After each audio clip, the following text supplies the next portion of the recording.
Unsa! Saan na ba yun? Ha? Wala pa rin. John! Bunsa! Saan na yun? Bunsa! Huli ka! Akala mo ikaw lang magaling sa tagu-taguan, ha? Ate, bunso! Papa!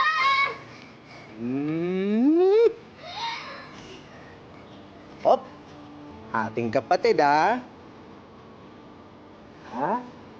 Huwag kayo magulo, ha? Madami tayong customer ngayong araw, ha?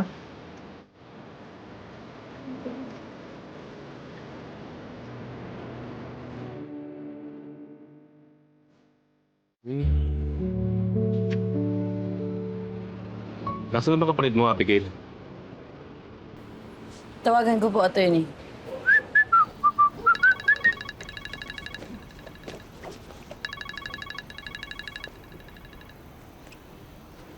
Hello? June, nasan ka na ba? Ito, malapit na ako. Di ka talaga nahiya, no? Pinaghihintay mo kami ni attorney dito. Ito, papasok na nga, eh. Sungit talaga.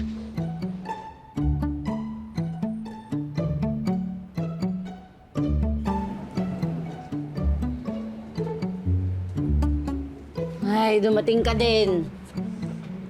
Kala ko hanggang dito di ka makakapunta eh. Traffic nga kasi. Anong dahilan? Start na po tayo, attorney. Sige po, Okay. Tony. Okay. Glad you're here. Narito ako para sabihin sa inyo ang nakasaad sa Last Testament ng tatay ninyo. Ako, si Fidel Inocencio, Filipino citizen, nasa wastong gulang, nasa maayos na pag-iisip at kalagayan at nanunumpa ayon sa aking sariling desisyon ay naghahayag at nagpapatunay ng aking huling habilin. Ang aking nag-iisang ari-arian, ang Fidel's Furniture Shop, ay mamanahin at paghahatian ng dalawa kong anak na si Abigail Ann Inocencio at June Mark Inocencio. Gayunpaman, ang pagmamana na ito ay sakop sa kondisyon na ang nasabing ari-arian ay dapat mag-produce ng hindi kukulangin sa 500,000 pesos na net income sa loob ng isang buwan mula sa petsa ng kanilang pagmamana. Kapag ang kondisyon na nakasaad ay hindi natupad sa itinakdang oras, ang pag-aari ng Fidel's Furniture Shop ay ililipat sa aking ibang kamag-anak. Ano? Hindi pwede mapunta to sa ibang tao. Ang daming iniwan ni Papa na magagandang alaala dito sa shop. Tsaka, attorney, sa sitwasyon nitong furniture shop, mukhang malabong kumita to ng 500,000 sa loob ng isang buwan. Kayo, ano bang... Attorney, kung ibenta na lang kaya natin yung shop, para mapakinabangan. Ay, tumigil ka nga. Ang kapal ng Actually, mukha mo. pwede naman. Walang sinabi ang tatay niyo na bawal.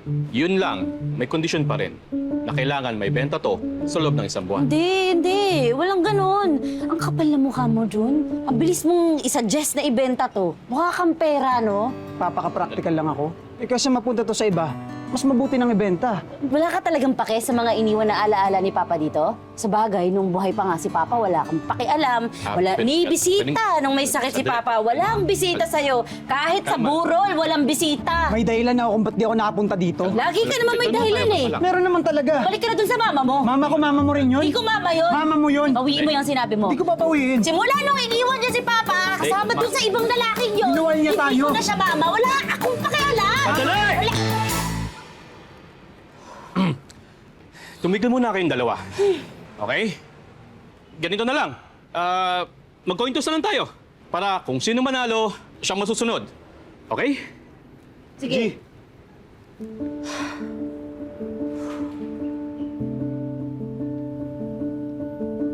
Abigail, ano sa'yo? Heads. Heads. Okay. Ang daya, gusto ko rin ng heads. No choice ka, June. Tails sa'yo. Okay. So, heads, hindi ibebenta tong furniture shop. Tails, ibebenta. Okay. Game na. Okay. Game.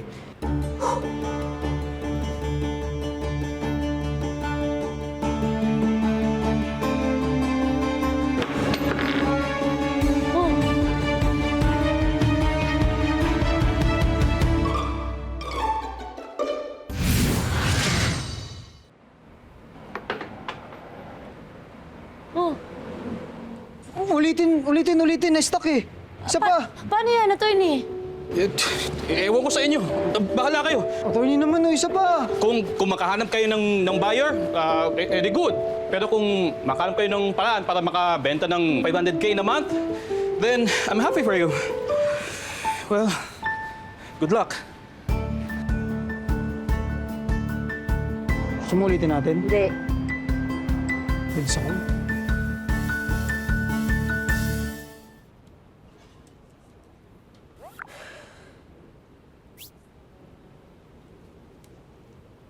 Kung mag-alala pa, gagawin ko lahat para hindi mapunta sa iba tong shop.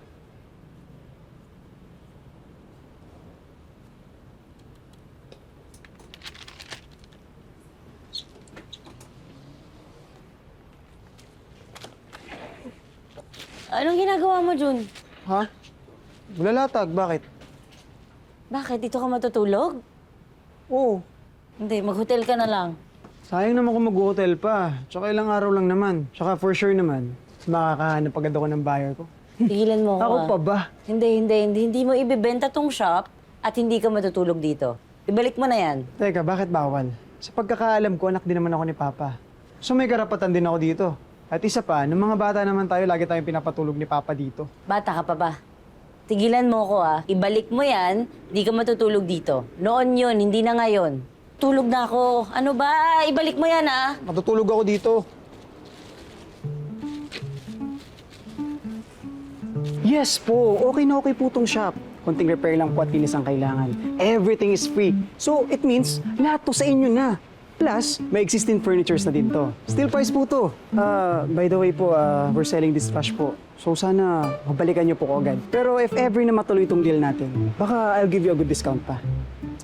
Wow, sige. Kakausapin ko yung business partners ko, babalikan kita kagad, ha? Sige, Thank po. you. Hello po. Hello. Bibilin niyo po yung shop. Oo, sana. Maganda naman siya. Bibiling ko. Sigurado po ba kayo dyan? Oo, kakausapin ko lang yung business partners ko, tapos yun. Tama. Kausapin niyo po muna yung mga business partner niyo kasi mahirap na din yung magpadalos-dalos ngayon. Kayo din, baka mapasubo kayo. What do you mean? Sa atin lang po to ah. Eh, syempre, kakamatay lang po kasi ng tatay namin, kaya medyo madalas pa yung pagbubulto niya dito. Totoo ba yan? Diyos ko, buti na lang sinabi mo, matatakotin pa naman ako. Thank you, ha? Oh, ingat Oh kayo. my God, hindi na cancel. Cancel na.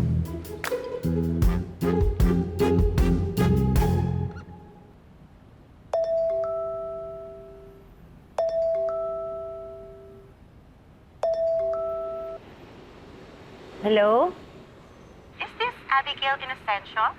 Yes, speaking po. Hi, ma'am. This is Kat de Guzman from the Leon Business Financing Company. Ma'am Abigail, upon reviewing your documents po for the loan, we regret to inform you that it was declined. Miss Kat, baka naman po pwede niyong i-reconsider, please. Kailangan lang po kasi talaga namin para sa business namin. Naku, sorry, mama. You may apply na lang po next time. Thank you.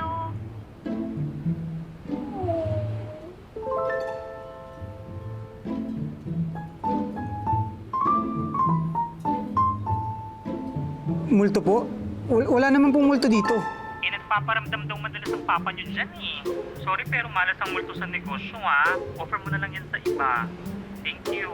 Sandali lang. Multo? Ano magkakamulto dito?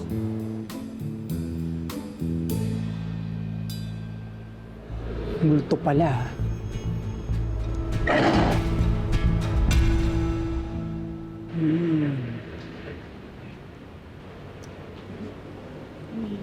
Aga-aga may asungot.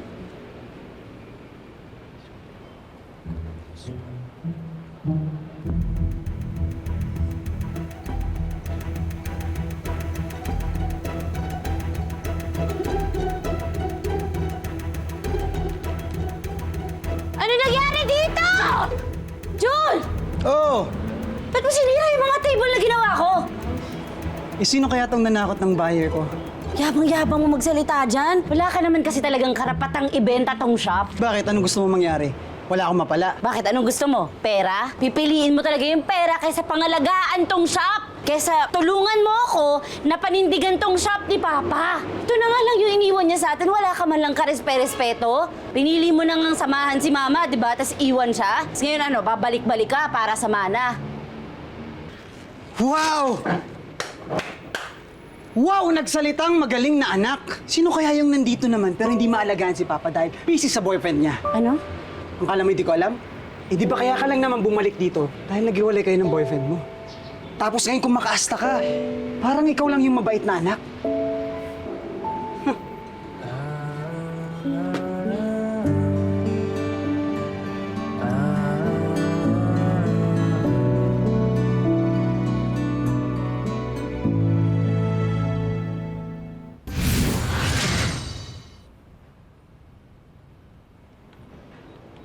Taho! Taho? Taho! Taho! Taho! Taho! Taho! Taho! Jun! Anong ginagawa mo nandito? Diyan! Taho! Grabe, sarap.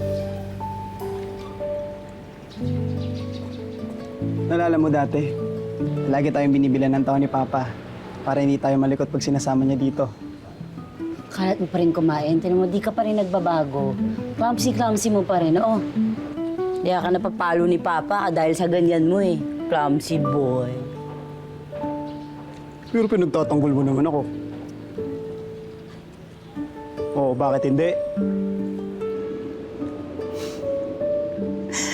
Naalala mo nung nakabasag ako ng salamin ng lamesa sa shop dahil sa kakalaro ko? Naalala mo yun?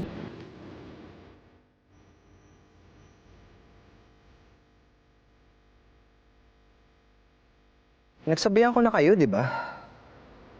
Tapos para hindi ako mapagalitan ni Papa, hinako mo. Yung ano, pinapatulog tayo ni Papa dito paghapon, tapos naglalatag siya nung kama natin, parang dun sa may bandang likod. Tulang tanghali, ha? Para lumaki kayo. Lalo ka na, ha? Lalo ka na. Wala mo lumaki. O, paano tulog?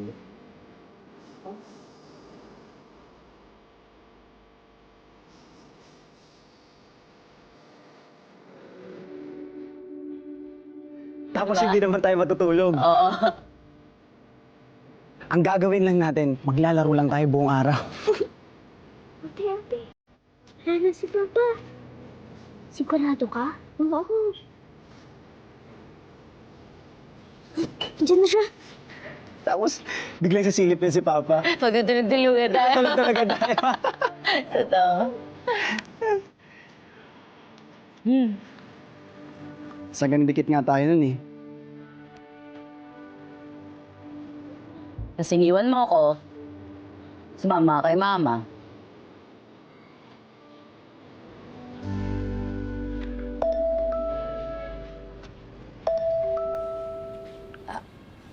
Good morning, attorney. Hello, Abigail. I'm just calling to remind you na you only have 2 weeks para gawin ng conditions ng last will ng papa niyo. Opo, attorney. Ginagawan ko na po ng paraan. Huwag po kayong mag-alala, hindi po mapupunta sa iba tong shop. Nandiyo ba sa June? Pwede ba siyang makausap? Opo, naririnig po kayo. June, ikaw, may potential buyer ka na ba kung sakali? Yes, attorney. Meron na nga po. Iniintay ko na lang yung tawag. Okay, sige. Good luck sa inyong dalawa. Bye. Sige po.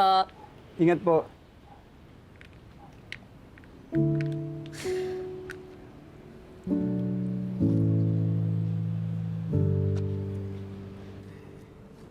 Inis naman wala man lang may interesado.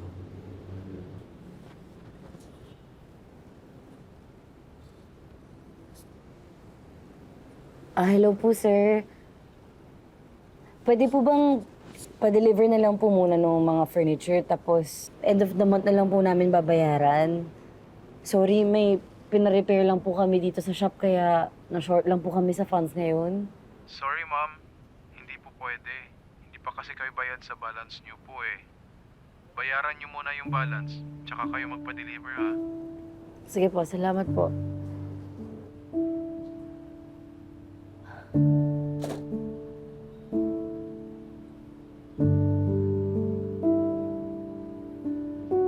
Anong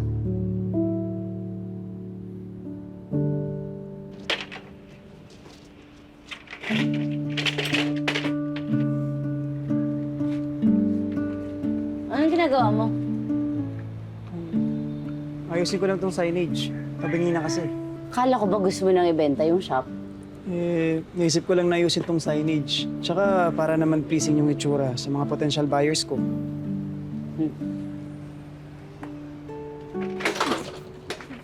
Oo, ingat!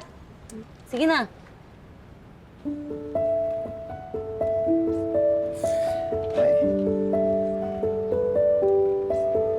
Oo! Angat pa, angat pa. Angat pa? Oo. Yan, okay na, okay na. Ngayon na. Oo, pantay na. Yan. Oh, wow.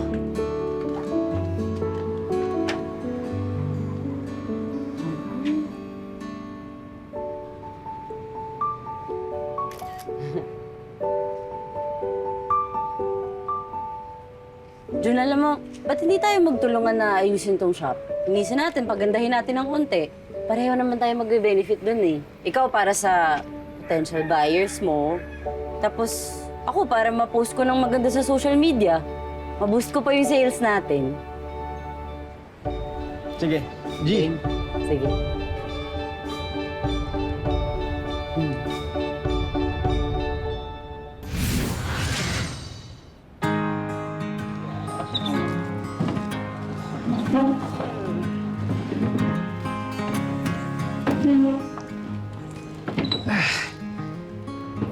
Palit dapat palit. Pasok mo to lahat dun sa table. Yung mga upuan. Lahat yan? Oo. Ay, palautos talaga kahit kailan. Ano sabi mo? Sabi ko, ang bigat itong furniture. Kahit kailan talaga, puro reklamo. Pagkatapos mo dyan, lapit mo to dito at tanggalin mo na yung plastic. Ito rin ba? Lapit mo dito yan, oo. Hindi mo ako tutulungan? Hindi na, tanggalin mo yung plastic, ha? Hindi mo lang naman ginagawa mo. Uy! Aray ko! Uy, ano nangyari? Aray ko! Tumama. Sige, tawa ka pa. Ako talaga nabenta ko to. Sige, subukan mo. Tapos na ako. Teka ako, patapos na rin. Okay na yan. Yan. Ah, Sandali lang. May kunin lang ako sa taas. sige. Paya.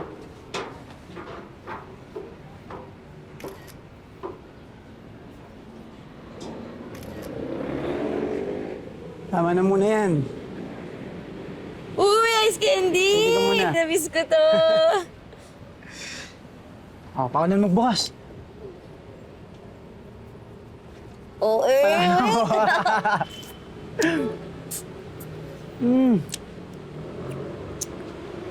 The best. May bayad yan, ha? Hindi yan libre. Kuripot mo talaga. Mukha ka pang pera. Nga pala, send mo nga sa akin yung mga kinuha mong pictures ng furnitures. Anin mo yun? Talay ko lang i-post sa group. Malay mo, kahit hindi na itong buong shop yung mabenta.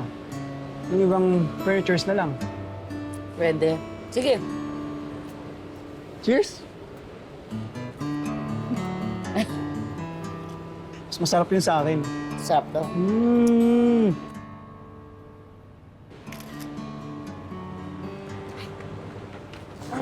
Hello po, ma'am. Ay, hi, hello. Welcome po sa Fidel Surplus Shop. May hinahanap po kayong furniture. Abigail po. Ay, hi, Lottie. Oo.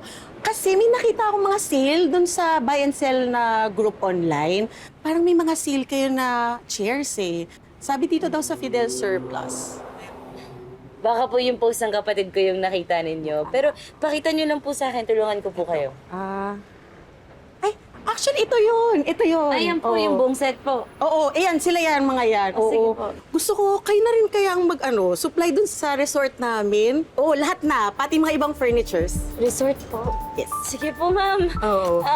Gusto niyo po, ikot po tayo sa buong warehouse para pakita ko po yung ibang furniture sa inyo. Tara po, tara Dito po. may nakita ako. Dito po may mga, pwede niyo po yun sa mga kwarto. Message na lang po kayo kung may kailangan pa kayo, ma'am. Sige, Thank deliver you. na lang ha. Sige po, ako po bahala. Salamat. Thank you. Ingat po. Hey, ma'am. Jun! Bakit? May bumili ng furniture. Talaga? Kita mo yung babae yun? Resort owner siya. Tapos tayo magsusupply ng furniture sa resort niya. 300,000 yung order niya. 300,000? Kumigay, nakakaya. Pero feeling ko, may 1 week pa tayo, kaya feeling ko maaabot natin yung 200,000 na benta pa. Kasi sabi din niya, recommend daw tayo sa mga kaibigan niya.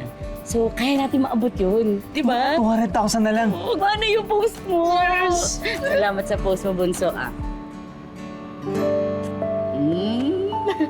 Walain ate. Teka naman, lilibre ako ng pagkain. Anong gusto mo? Libre yan ha. Oo. Baka mamaya singilin mo ako. Ako bahala sa'yo. Halika na. Sige.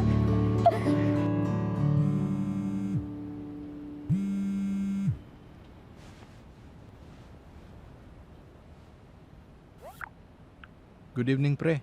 Nakahanap na ako ng sure buyer.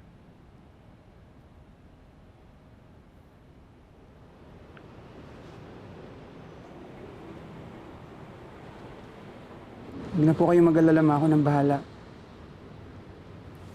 Hanap na lang po ako ng timing para sabihin kay ate. May sure buyer na ako. Sige po, ma. Ibenta mo pa rin yung shop? Ate, Mas importante pa rin talaga sa'yo yung pera. ate, sandali lang. Pakinggan mo muna ako.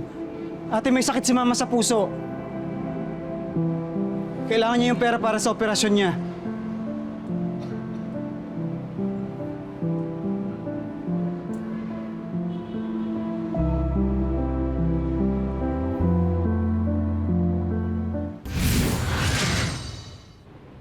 May sakit si mama sa puso, ate.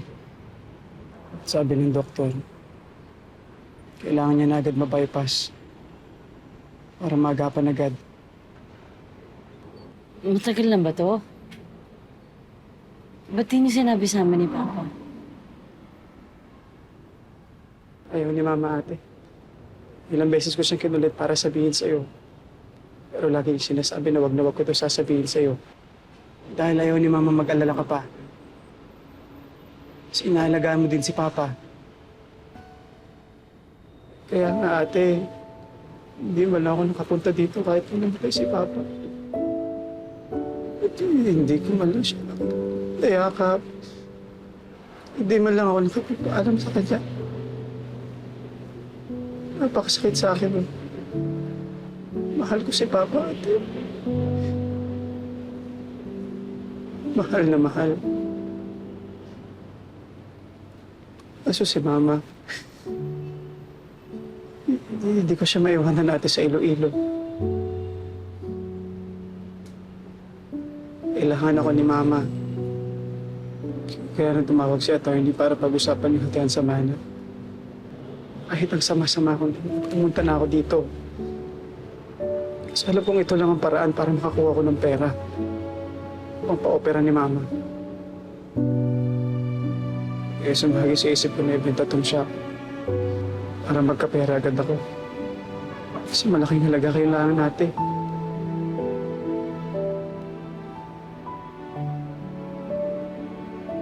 I'm sorry, ate.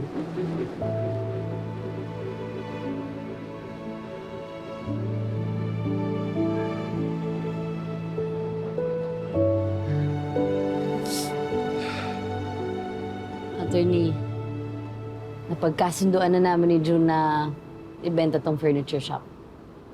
Kahit mahalaga sa amin tong shop, kailangan ng mama namin eh.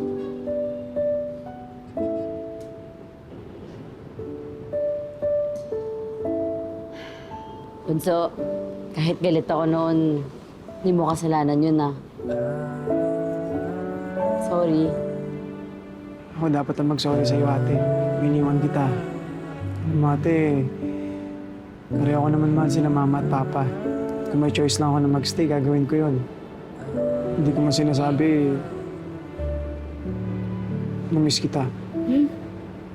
Namiss ko yung mga banding natin. Kung paano tayo nung bata. may aaminin ako. Yung mga kondisyon para makuha niyo yung dalawa yung mana ng tatay niyo ay hindi totoo. Ano? Ginusto lang niya na magkasundo kayong dalawa bago niyo makuha yung mana niyo. Actually, meron siyang naipong pera sa bank account niya na paghahatian yung dalawa base sa totoong last will niya. Sana sinabi mo na yun noong umpisa pa, attorney. Sorry. Nag-away mo pa kami, attorney, oh. Yun ang request ni Fidel. So, I guess hindi niyo na kailangang ibenta tong shop para sa operasyon ng mama niyo?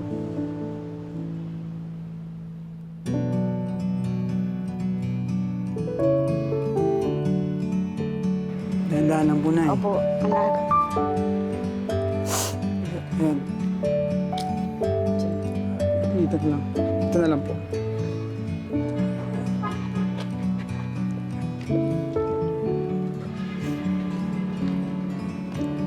Ate, maraming salamat sa pagtulong, sa pagbayad para sa operasyon ko.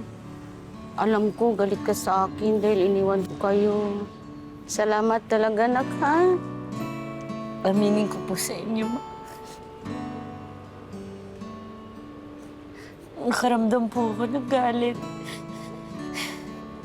Lalo na nung kinuha ni Ed. Pero, well, na-realize ko din naman po na hindi po maiiwasan sa mag-asawa yung hindi pagkakaintindihan, di ba? Mak. Okay na yan, ma. Namata na.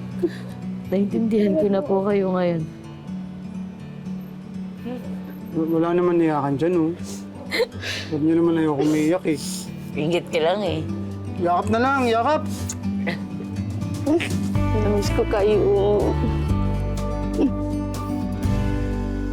Naku! Naunang pumasok yung babae sa loob ng bahay. Magiging under ka ng asawa mo, Aldrin. Hindi yan pamahiin lang. Totoo yan. Nangako ako sa mga magulang nitong asawa mo na aalagaan ko siya at poprotektahan. Bakit still ba? Take it or take it? Pre, bakit mo hinayaan siya magmando dito? Bahay mo to. Bakit siya kailangang masunod? Hindi siya sampid, Aldrin. Lola ko siya. Pamilya ko siya. Eh, hindi nga kami magkasundo. Hindi kami pwede magkasama sa isang bubong.